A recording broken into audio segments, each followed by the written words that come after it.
finally their engineer understood and like, oh, you can measure when people click. Yes, so I need to know how many people, when people click and how many times the ad was seen. And finally they were able to do that. It took a couple days. Yeah. And then we were representing another site called Entrepreneur Magazine, which is famous. That was very popular.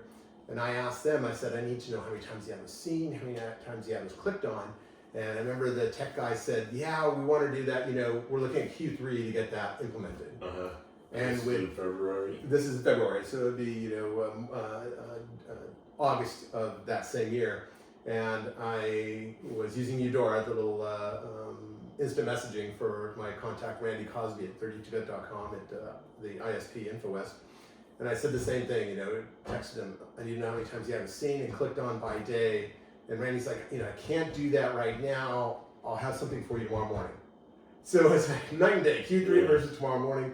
And the next day, it was ugly, the gray screen, the way, there's no color back there, or rarely.